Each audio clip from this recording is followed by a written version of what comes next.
Born in California, raised in Michigan, Memphis, and Arkansas, the Air Force landed Don Free in the place where he'd take off on a broadcasting career that stands at 55 years and counting. It was 1967, and his 4 years of military service was nearing an end in Topeka. In 1967, I came out to WIBW TV and applied for a job for cameraman, and they actually hired me. I went from cameraman to directing the newscast and stuff like that, and then finally asked Elmer if he could train me as an engineer, and he took me under his wing and taught me everything I know, and what a blessing. Elmer was the chief engineer. We had the TV bus, as everybody knows, and he and I drove all over the country in that thing. We used to go to Ruidoso, New Mexico to do the horse races. He made everything so easy for you. I mean, if you didn't listen to what he said, he's not going to help you, but it was always neat that he could lead anybody and teach anybody anything. That spirit and work ethic rubbed off, and soon Don would become the teacher. When I first met Don Free back in the 70s, I was in news and he worked in the master control room. And I didn't like Don because it seemed like he was always picking on me.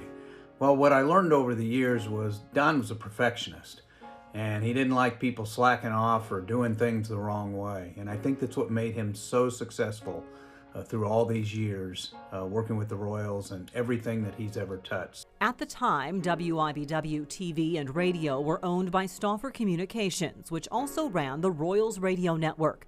Don helped out on a few games over the years, and after the 1985 World Series win, the network's producer-engineer retired.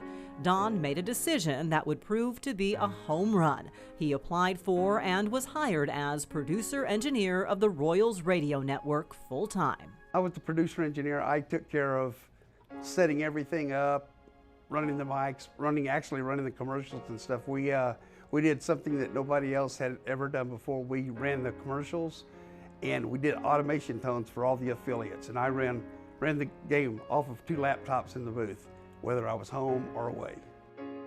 From '86, when I started with the Royals, until '14, I had never done a playoff game because the Royals had never made the playoffs. But we got the wild card that year and then played the A's in Kansas City, and I mean, we were getting beat pretty bad. But we kept coming back, and I could still see Salvy's double up the left field line. That's the most vivid game that I remember. Plus, in '15, Wade Davis striking out the last guy, and the Royals winning. It was pretty neat. And being able to be with the guys and talk to them and fly with them and everything, it was really neat. Who'd have thought this high school football player, voted friendliest boy in his senior class, would end up honored at major league ballparks across the country as his career neared its final inning? Don officially retired from the Royals in 2017 after 32 years with the organization. He threw out the first pitch in his final night at the K and earned a night off to enjoy with his wife Sandy and daughters Kristen and Jennifer and their families.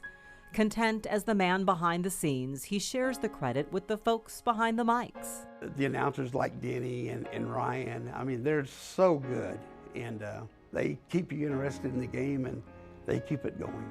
But they'd be silent if not for his talent and ingenuity. Congratulations, Don Free, going into the KAB Hall of Fame. You deserve it because you save people like me who are absolute ignoramus people when it comes to anything mechanical, engineering, scientific. You saved me countless times. Hey, Don Free, Hall of Famer. How's that sound? Pretty good, huh? Well, you deserve it. I'll tell you what, longevity, the way you went about things, time that you put in. I still don't know how you commuted from here to Topeka all the time. That just blows my mind. But that's one of the reasons that you're in the Hall of Fame, because all the gas that you used. Retirement is a relative term for Don. He still works as radio network engineer for Kansas State University football, and he's been lured back to the ballpark. He helped 6 visiting teams at Kauffman Stadium last season.